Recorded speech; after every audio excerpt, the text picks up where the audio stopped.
Bonjour à tous, on se retrouve dans un nouvel épisode de Graines d'artistes. Je sais, ça fait un petit peu longtemps qu'il n'y a pas eu de nouvel épisode, mais 2026, on est reparti pour une saison 3.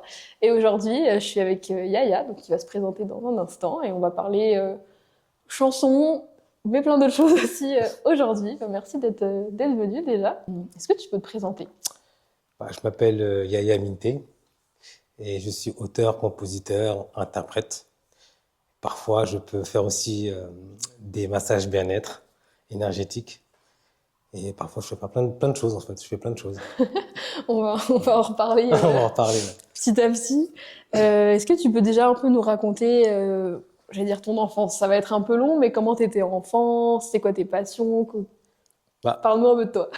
écoute, moi, je suis né au Sénégal, dans une banlieue de Dakar qui s'appelle Pikine.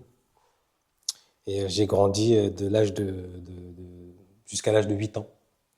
J'ai été élevé par ma grand-mère et mon grand-père et mes tantes, en fait, par toute la famille, quoi, en vérité. Parce que quand t'es petit, en tout cas en Afrique, t'es élevé par toute la famille, quoi. Ouais. J'étais heureux, j'étais bien, j'étais heureux. On est une famille très modeste, mais je pense que la vraie richesse, c'est le bonheur, quoi. C'est surtout ça, quoi. Mais C'est je pense que je l'avais, donc, et c'est quelque chose qui forge, en fait, avec le temps.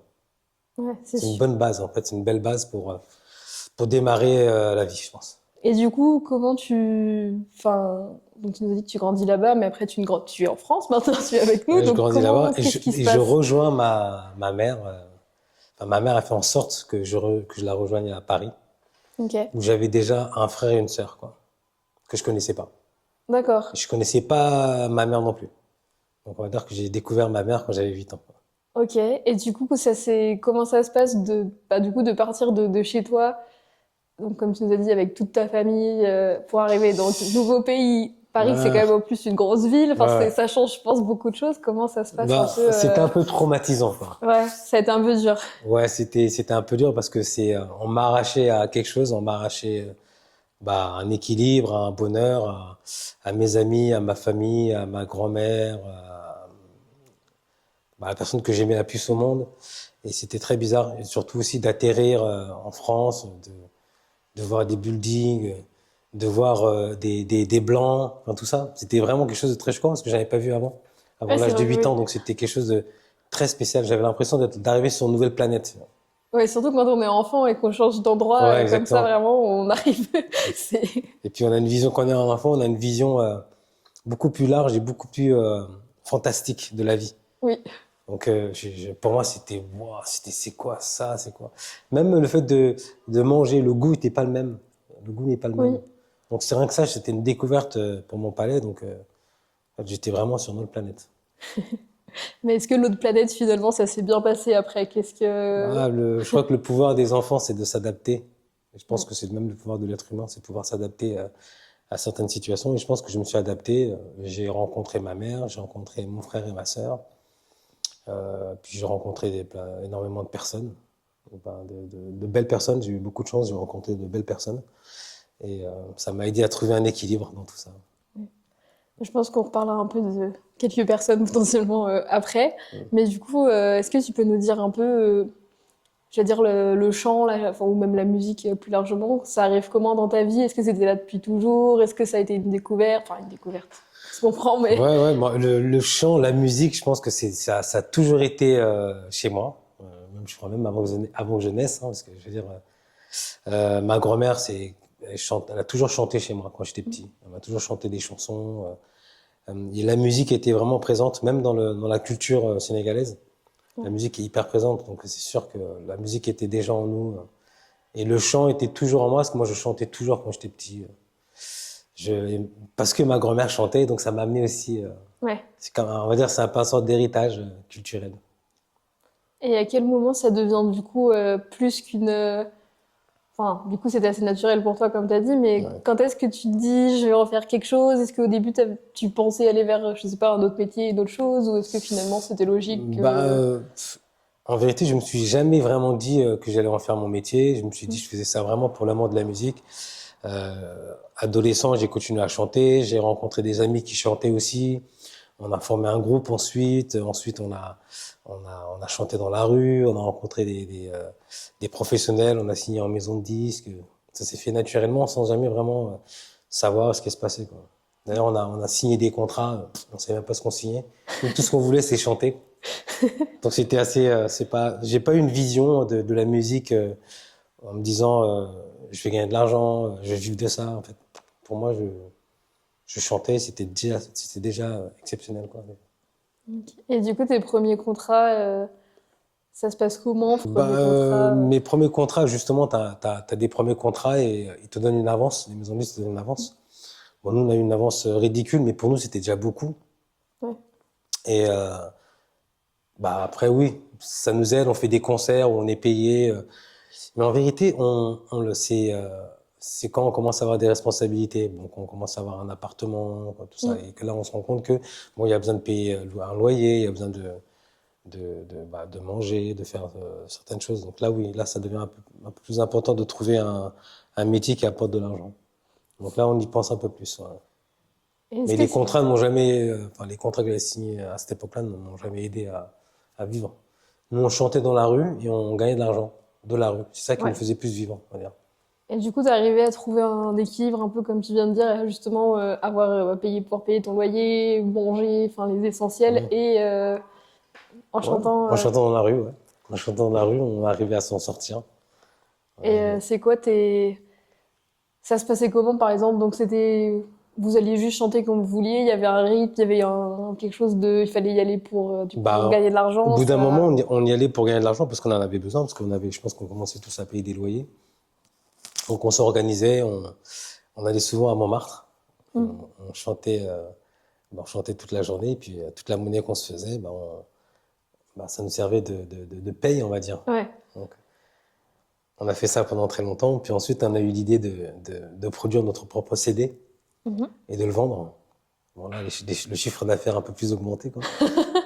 Ça y est. Et là, c'était beaucoup plus important. Et puis, on a commencé à vivre de cette manière pendant 10 ans au moins. On a chanté à Montmartre comme ça. Ok. Mm. Tu connais Montmartre par cœur. Je connais très bien Montmartre, ouais.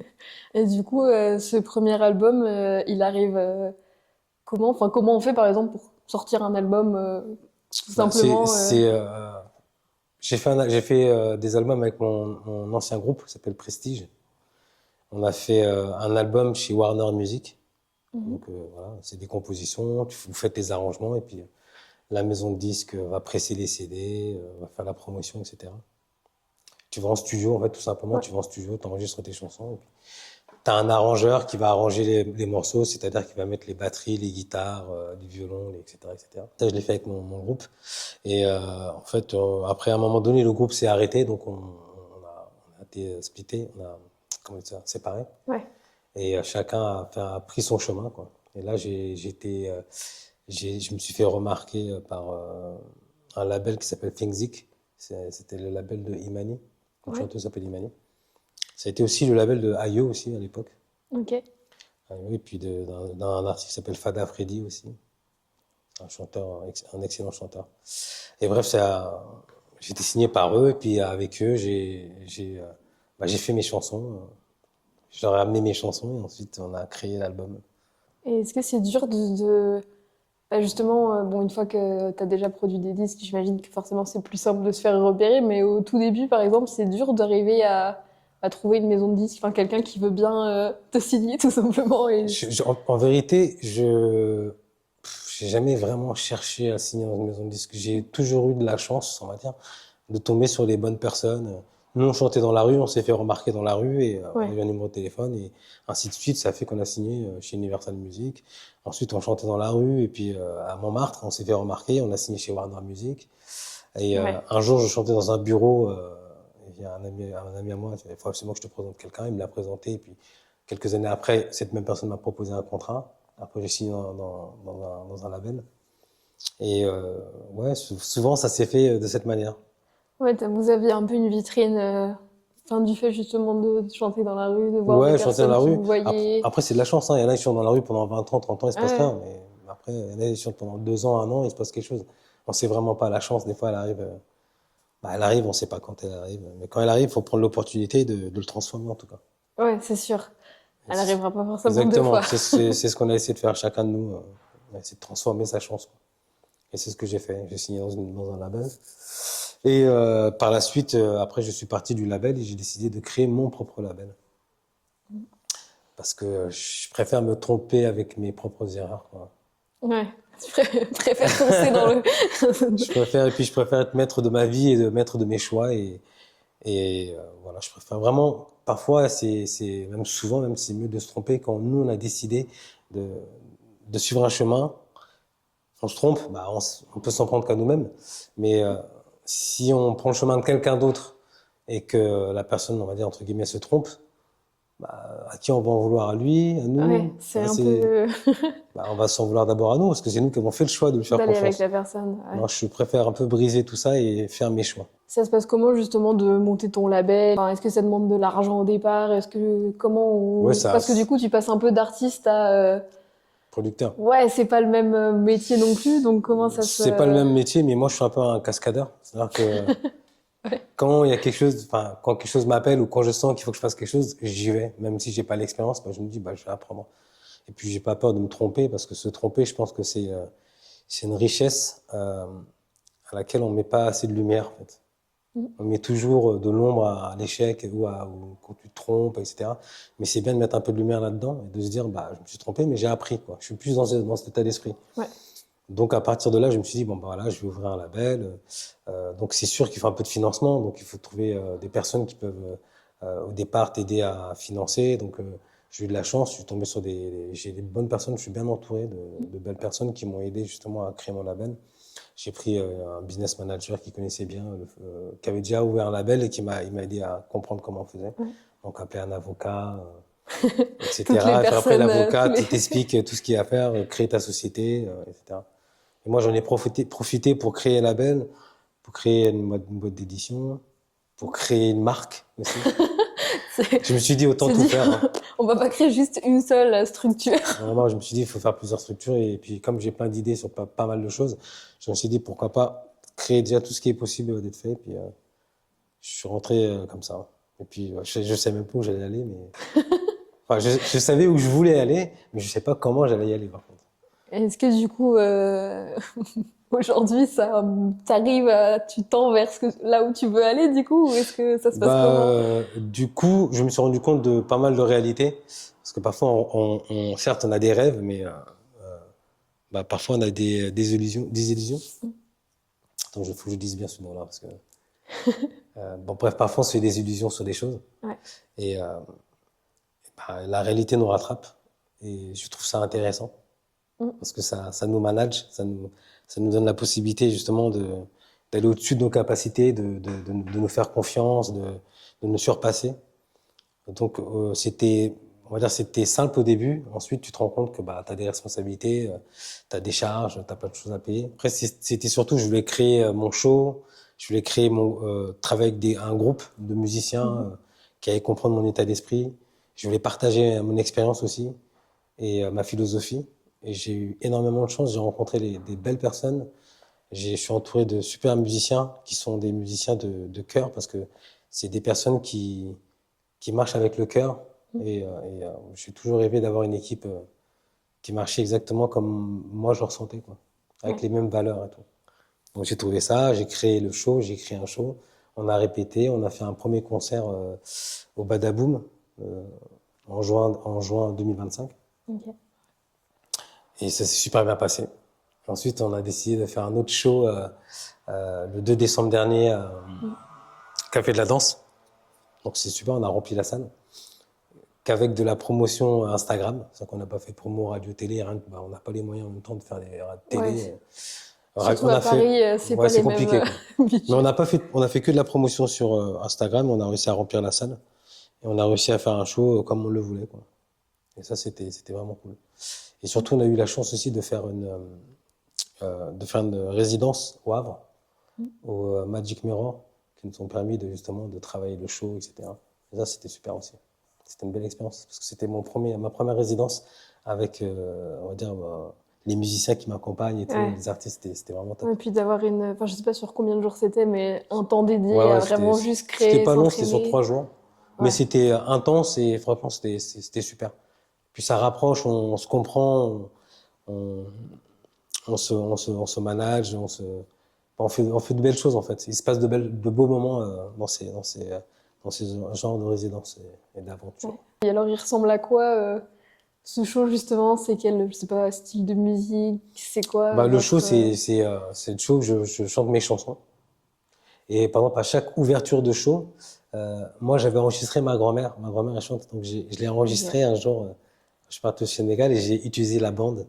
Ouais. Et chaque début de show, c'est elle qui commence à chanter. Elle chante, elle, elle chante et dans la chanson, elle dit, on ne sait pas quand est-ce qu'on part et comment on part, comment on quitte la terre, quoi. Mais une chose est sûre, c'est que on est en vie et il faut en faire quelque chose. Il faut en profiter. Et donc, comme je suis le commerçant de la musique, bah, elle me dit, vas-y, quoi. Ouais.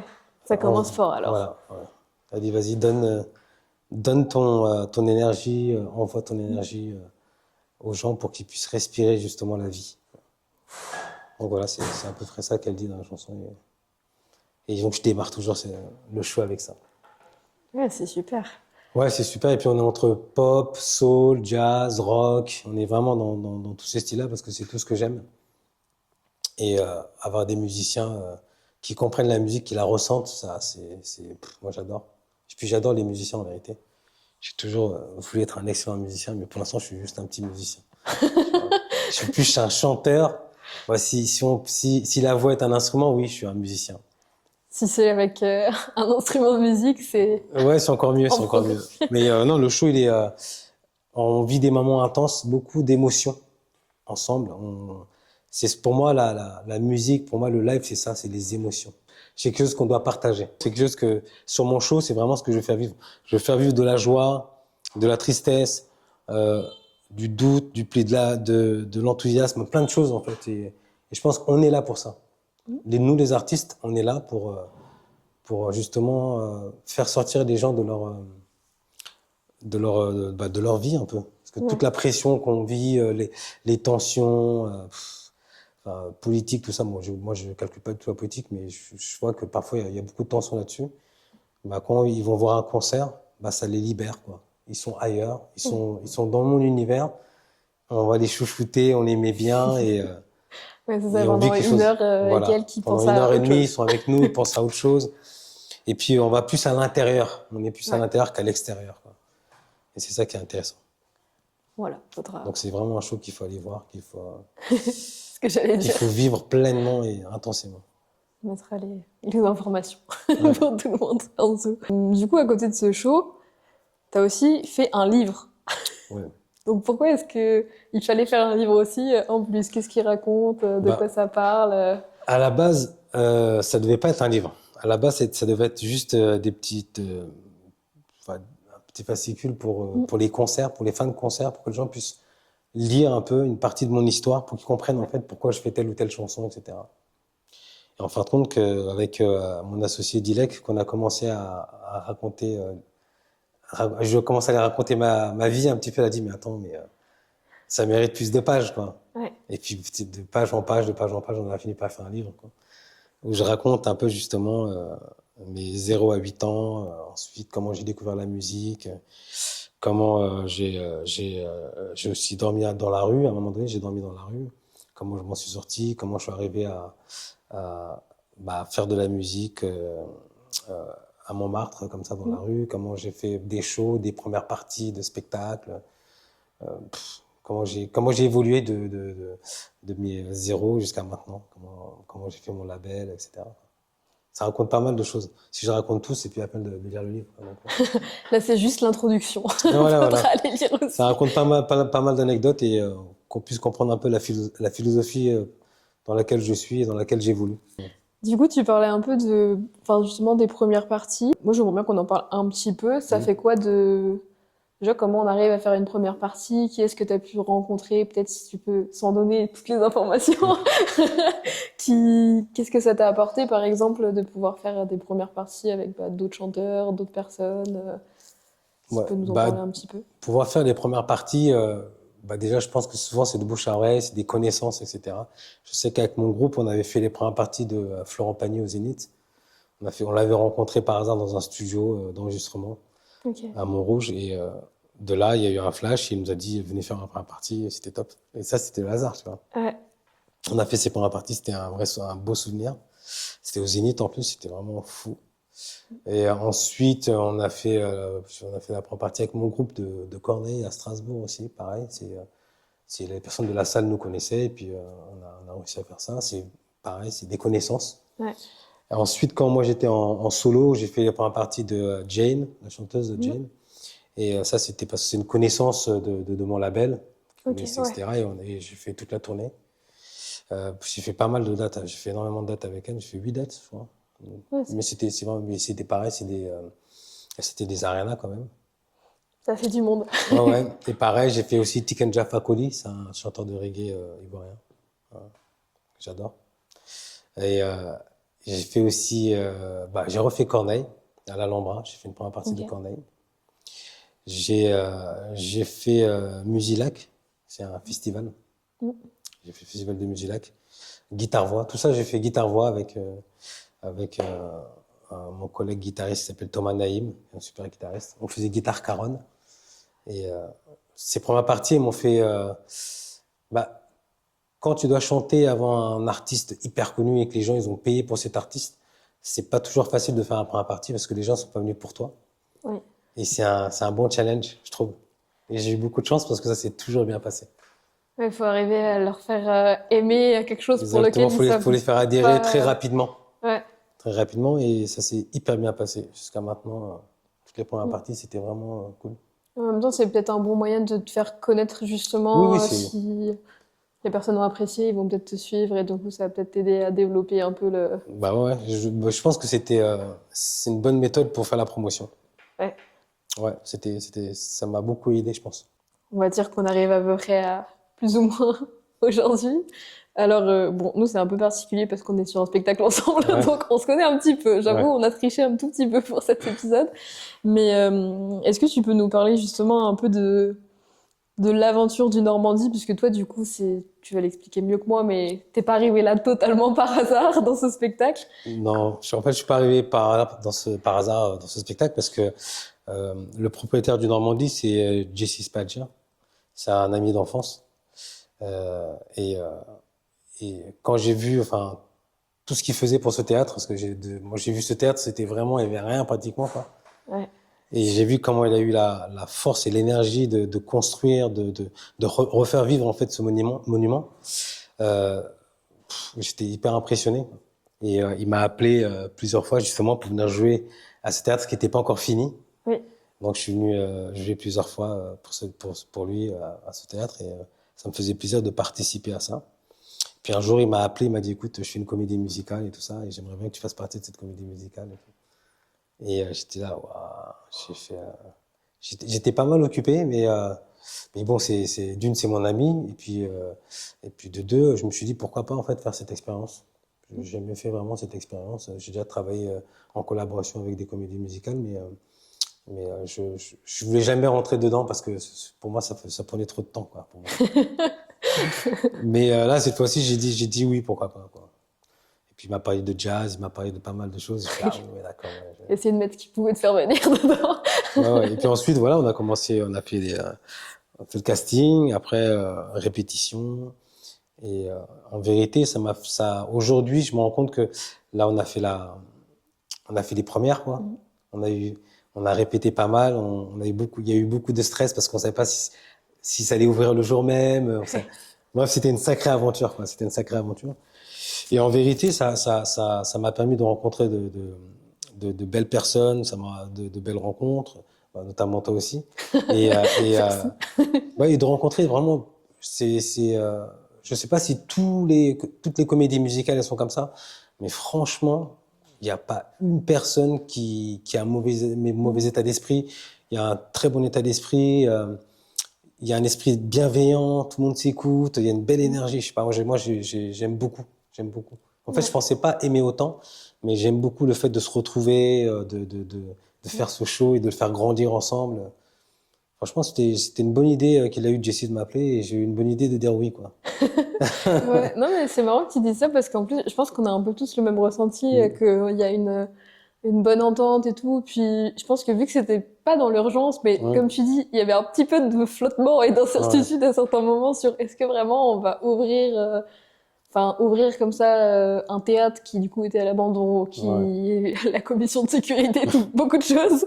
Et du coup, je pense qu'on était tous vraiment investis par le Ah fait que ouais, bah que ça le fasse, quoi. il fallait qu'on monte sur scène. Exactement. Donc non, c'est sûr, c'est un peu fou comme aventure. Et est-ce que justement ça a été, enfin, je vais dire pas forcément stressant, mais vu que d'habitude c'est quand même autre chose de faire une comédie musicale, Mm. est-ce qu'il y a des différences? Est-ce que le fait d'être dans une grosse équipe, parce qu'on est quand même relativement nombreux, est-ce que toi c'était un peu challengeant ou est-ce que finalement t'as suivi Bah, ce qui était plus stressant pour moi, parce que moi je suis dans un style de musique un peu soul, pop, jazz, tu vois.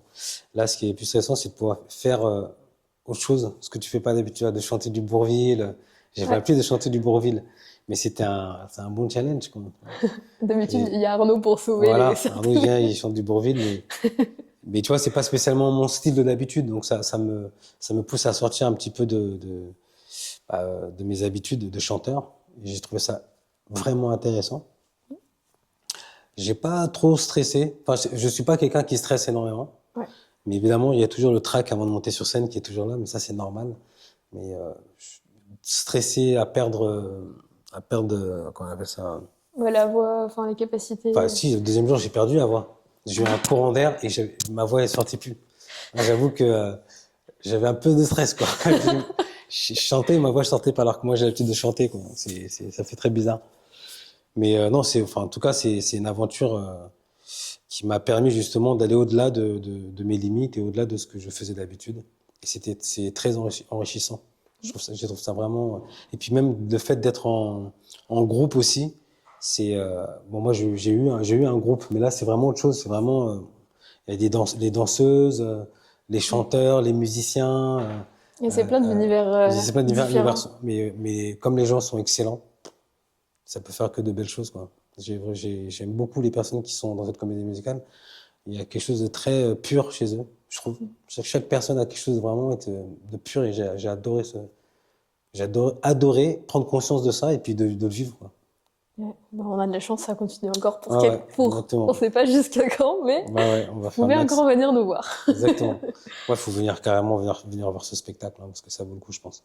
Ouais, bah tout est, que ce soit le Ouais, le lieu est lieu, les magnifique. costumes, bah comme on dit, tous les danseurs, chanteurs, Ouais, même Jessie ce qu'il fait, toute l'équipe, même eux au sein du théâtre, ouais, tout ce que tout le monde est super. le travail de Sophie aussi excellent. Ouais, De manager tout le monde avec ses chorégraphies et tout ça, le travail de Jérémy qui nous qui nous organise tout cadre. ça, etc.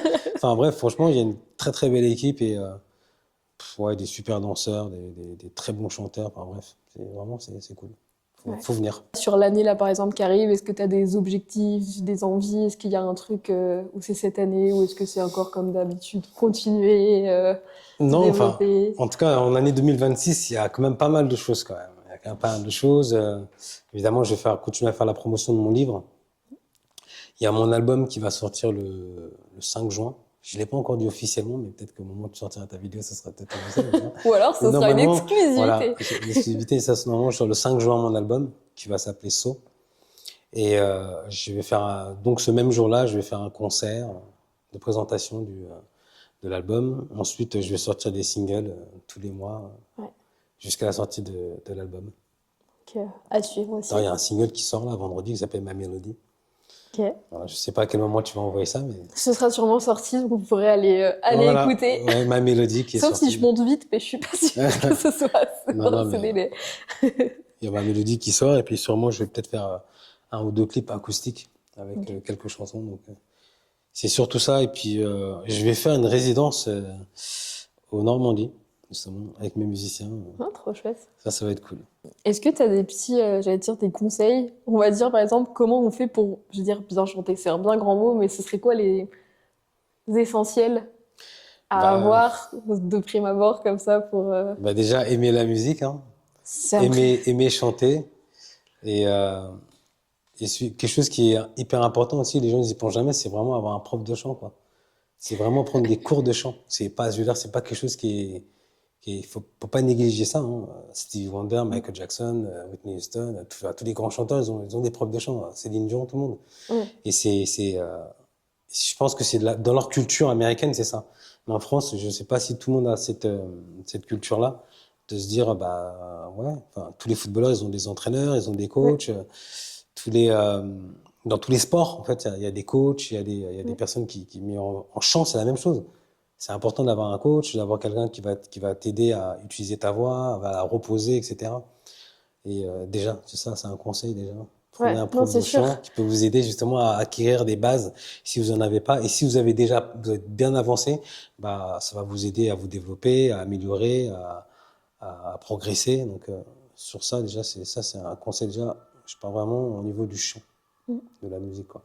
Après, il faut être curieux, il faut écouter, il faut se libérer, en fait. Il faut vraiment pas avoir peur de se tromper quand on s'entraîne, par exemple. Mm. Et puis, ça arrive de se tromper, ça arrive de pas être bon. Ça, c'est pas grave en vérité. C'est juste l'intention qu'on doit donner, c'est faire vivre des émotions aux personnes qui vont nous écouter. Ouais. C'est faire vivre des émotions à des personnes qui en ont peut-être besoin à ce moment-là. On est là pour ça, les artistes. Donc, le conseil que j'ai à donner, c'est ça. Vivez avec passion et avec intensité la musique et le chant, quoi. Voilà. Et écoutez-vous surtout. C'est bien d'écouter les gens parfois, mais la personne que vous devez écouter le plus, c'est vous. Ouais, il y a un Voilà. moment donné où c'est toi qui vis ta vie. Bah ouais, c'est toi qui vis ta C'est vie, sûr. c'est pas les autres, hein. C'est sûr. Mm. Tu as parlé justement un peu de ce qu'était un artiste, enfin ce qu'il devait faire, c'était donner des émotions, partager aux Mm. personnes, etc. Moi, c'est une question que je pose souvent justement dans le podcast de qu'est-ce qu'un artiste? Est-ce qu'il y a une définition, même si on est d'accord que c'est très très variable, ce qu'est un artiste. Donc toi, pour toi, c'est vraiment ça, c'est l'aspect émotionnel un peu qui... Ouais, moi je pense que un artiste, c'est pas on va dire c'est lié à l'art, Mhm. mais qu'est-ce que l'art en fait? C'est surtout ça la question. Vaste question. Non, je pense que on devient un artiste à partir du moment où on crée. Ouais. C'est-à-dire que tu peux créer tout et n'importe quoi. Pour moi, t'es déjà un artiste, quoi. Pour moi, c'est ça. Et puis surtout, si tu crées quelque chose qui est ancré dans tes émotions, tu vois, tu rentres déjà dans le processus de l'artiste. Ouais. Tu vois. Que tu crées une montre, tu vois, que tu crées non mais un habit, que tu crées quoi que ce soit, t'es déjà un artiste. Pour moi, c'est ça un artiste. Un artiste, c'est ça, c'est un créateur. Tu vois. Ouais. Et peut-être tous dans nos vies, on a déjà été créateur de quelque chose. Quand on est Oui. petit, quand on est des enfants qui créent des jeux, bah, ils sont déjà dans le processus de l'artiste de s'imaginer un monde, de s'imaginer quelque chose. Ouais, c'est Et je sûr. pense que l'artiste, c'est ça. L'artiste, c'est celui qui crée et puis qui l'offre. Qui Mm. l'offre aux gens. T'offres ton art, en fait. On est réceptif ou pas réceptif, c'est pas ce qui fait de toi un artiste que les gens sont réceptifs ou pas. Mm. Tu vois. Ouais, Si tu surtout l'offres, que après tu auras voilà. forcément quelqu'un qui va l'être et pas... c'est un peu la subjectivité de l'art après, c'est... Ouais, bah, pour moi, un artiste, c'est vraiment celui qui crée. Mais Ok. tout objet, tout art, enfin, pour moi, c'est Ouais, ça. il y a une multitude de choses à faire, ça c'est sûr. Voilà. T'as des artistes chanteurs, t'as des artistes peintres, t'as des artistes Voilà, machin, voilà. c'est juste des formes différentes, on Exactement. va dire. Est-ce que tu as des petites recommandations, par exemple, de personnes, bon, on parle beaucoup d'art, mais ça peut être autre, ou de, je sais pas, justement, des personnes qui chantent, des personnes qui font, je sais pas, même des livres, des choses que tu aimerais recommander, qui, par exemple, toi, je sais pas, te font ressentir des émotions, que tu penses qui pourraient intéresser les personnes qui regardent ou écoutent cette vidéo. Qu'est-ce que tu aimes bien, toi, par exemple? Des artistes ou des personnes? Moi, souvent, j'écris souvent des chansons, par exemple, sur les gens que je rencontre, quand ils me Ouais, racontent leur histoire, sur des amis qui me racontent leur histoire, sur des états d'âme de ouais, beaucoup de personnes. Ça m'inspire énormément. Et je m'inspire plutôt de la vie des gens qui sont autour de moi ouais. et des rencontres que je fais. Et je suis vachement admiratif de pas mal d'amis à moi. J'admire énormément d'amis à moi qui sont près de moi. Je vois en fait ce qu'ils font, leur parcours. Euh, J'admire beaucoup les membres de mon groupe parce que nous, on est passé par chanter dans la rue, et Mm. personne n'a lâché. Tout le monde a continué dans sa passion et dans ce qu'il aimait faire. Ouais. C'est ce que j'adore, les gens passionnés.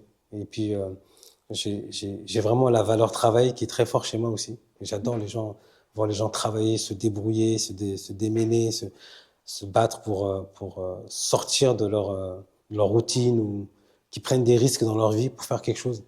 Je sais pas, j'adore voir ça et c'est plus des gens comme ça qui m'inspirent vraiment, vraiment. Ouais. Et les sportifs, j'adore les sportifs aussi qui se donnent des défis, qui se donnent beaucoup de force.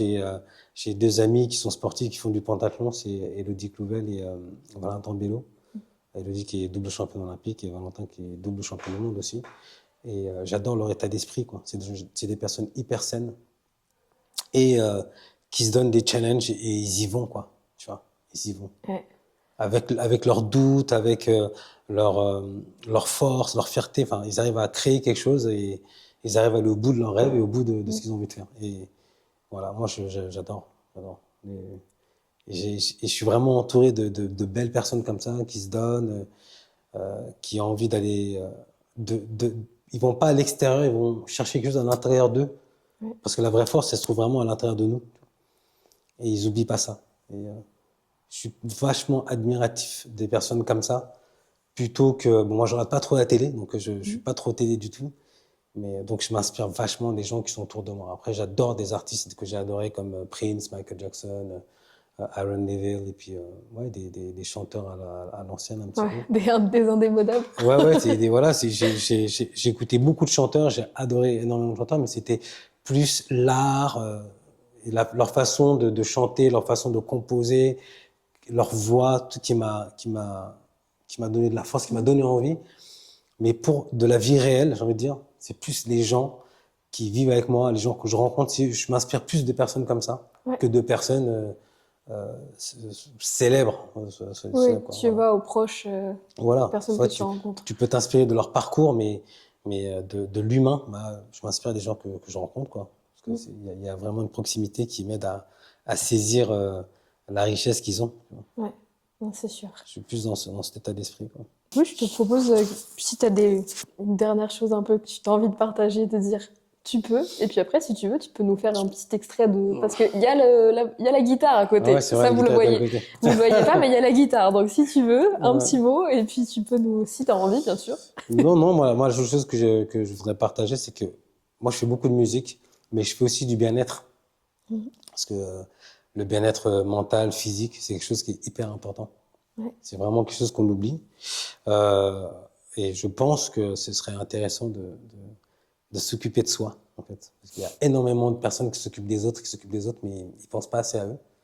Ouais. Et à un moment donné, il faut juste qu'ils mettent une petite pause et qu'ils se disent, bah tiens, je vais me faire du bien, quoi. Tu vois. Et puis, il y a des maladies qu'on ne voit pas, tu vois. Ouais. Et parfois, les gens en souffrent, mais on ne le voit pas parce que c'est mental et que les gens, ils n'ont pas l'impression que ce soit une maladie, etc., quoi. Ouais, Les dépressions, les burn-out et tout ça. Et donc, pour ça, moi, je fais des retraites. Je fais des retraites en Turquie, Ok. où les personnes peuvent venir, se poser, on va s'occuper d'eux, ils vont s'occuper d'eux. On les met bien. Donc, je fais aussi ce travail-là à côté de la musique. Et pareil, je fais aussi des massages énergétiques. Et je m'occupe donc des sportifs. Je m'occupe pas mal de sportifs, Qui ont bien besoin. dont Elodie Clouvel et Valentin Bello, qui sont qui font du pentathlon moderne. Et de d'autres personnes aussi qui font de l'épée, etc. Et donc, c'est un plaisir de m'occuper de ces personnes-là. Et puis, c'est un échange aussi. C'est un échange. Il y a bien des personnes aussi qui sortent de cancer, qui ont des petits problèmes aussi, qui sortent de grosses maladies. C'est pareil. C'est un plaisir de pouvoir partager des moments où on s'occupe d'eux, des moments où ils prennent conscience que la personne la plus importante, c'est eux. Et ça, ouais, c'est une partie de ma vie que j'aime beaucoup, que j'adore vivre. Occupez-vous aussi des personnes qui sont autour de vous et des liens que vous avez. Je pense que ça, c'est important. Bah, sinon, je peux vous chanter ma chanson My Melody qui va sortir, qui est peut-être sortie au moment Qui où... sera sûrement sorti. Ouais, une petite chanson qui s'appelle My Melody. C'est une chanson d'amour. C'est l'histoire d'un couple qui a été séparé pendant 60 ans. Ils se retrouvent 60 ans après. Et avant de la quitter, Il a écrit une chanson, elle s'appelle Ma Mélodie. Ok. Et 60 ans après, il lui rechante cette chanson. L'histoire est très longue, on n'a pas trop le temps, mais elle sera intéressante un jour à raconter. Ok, bah on va écouter ça. Ouais.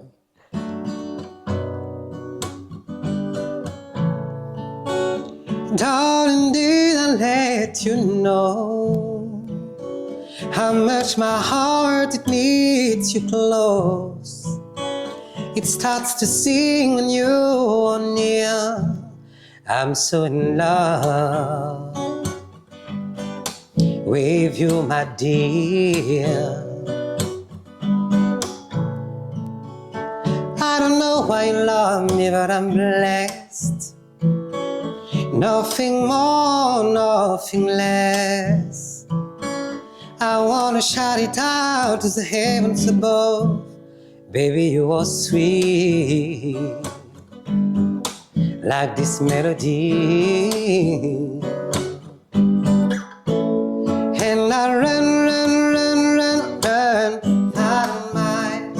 And I do anything for you. And I run, run, run, run, run. And I do anything for you. Just to be with you. Just to be with you.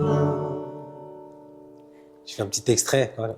Ouais, t'as raison, comme ça, Voilà, ils auront, comme ça, ils voir auront la suite, écouté la suite. sur toutes les plateformes. Ouais, bah de toute façon, je mettrai tout. Et puis, il y aura sûrement le petit extrait sur les réseaux aussi. Nice, nice. Et ben, merci beaucoup pour cette merci. petite discussion. Bah, merci de m'avoir accueilli, hein. C'était super, hein. Super beau cadre et tout. Ouais, on est chez Égide, notre Très belle montre. les liens vers les montres. Merci beaucoup. Merci à toi.